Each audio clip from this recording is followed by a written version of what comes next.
ஒரு புது காலையில் மழை பிறந்த இடத்தில் ஒரு அழகான கிராமம் அமைந்திருந்தது. அரசி அப்பகுதியில் வசித்த அருமை மிக்க பெண்.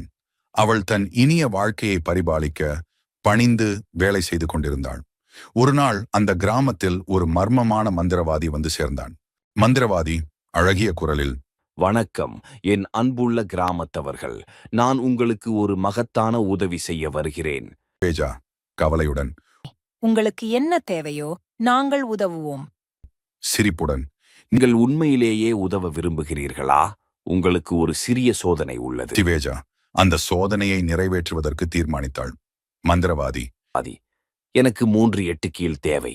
அவற்றை தேடுங்கள். நீங்கள் என்னுடைய உதவியை காணுவீர்கள். திவேஜா ஆசையாக, நான் உங்கள் சொல்லின் அடிப்படையில் அவற்றை பெறுவேன். மந்திரவாதி. அதன் பிறகு நீங்கள் ஒரு பெரிய பரிசு பெறுவீர்கள். அரசி அந்த 8 கீல்களை தேட ஆரம்பித்தாள். அவள் வனத்தில் பல பகுதிகளை தேடியாள்.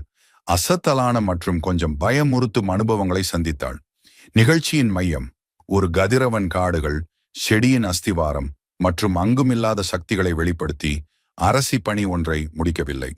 கடந்து செல்லும் நேரம், ஒரு நாள் அவள் ஒரு மறந்த குகையை கண்டுபிடித்தாள். அந்த இடத்தில் ஒரு மந்திர சித்திரம் இருந்தது. அரசி, அம்சமாக இந்த மந்திர சித்திரம் என்னை கவனிக்க வேண்டும் என்று கூறுகிறது. அவள் முழுமையான கவனத்துடன் மந்திரத்தை படித்தாள். அப்போது அவளுக்கு 3 8 கீல்கள் கிடைத்தன. சிவேஜா மிகுந்த மகிழ்ச்சியுடன், இவைதான் தேவைப்பட்ட 3 8 கீல்கள். அவள் அவற்றை எடுக்கும் பயணத்திற்கு திரும்பினாள். மந்திரவாதி அவரது பக்கம், நீங்கள் 8 கீல்களை பெற்றுள்ளீர்கள், எனக்கு தெரியுமா? சிவேஜா, ஆமாம், இது உங்கள் தேவைகளை பூர்த்தி செய்கிறது. மந்திரவாதி சிவேஜாவின் விடைகளை ஆராய்ந்து ஒரு சிறிய வேறு கோணத்தில் ஒருபோதும் கூட ஒரு முறை நோக்கியான். மந்திரவாதி, இப்போது நான் உங்களுக்கு விருப்பம் தருகிறேன். சிவேஜா ஆர்வமாக, எது? மந்திரவாதி, நீங்கள் உங்கள் கனவுகளை பூர்த்தி செய்யும் திறனை பெறுவீர்கள். சிவேஜா அந்த அற்புதத்தை பரிசுத்தமாக கொண்டாள். மந்திரவாதி, தான் உங்களுக்கு எப்படி உதவ முடியும் என்று எனக்கு சொல்லுங்கள். சிவேஜா, என் கிராமத்துக்கு பயன் தரக்கூடிய கனவுகளை நன்கு நிறைவேற்றுவேன். மந்திரவாதி, உங்கள் விருப்பம் எனக்கு உறுதியாகவே இருக்கிறது. சிவேஜா அவள் பெற்ற உதவிகளை பயன்படுத்தி தனது கிராமத்தை சிறப்பாக மாற்றினாள்.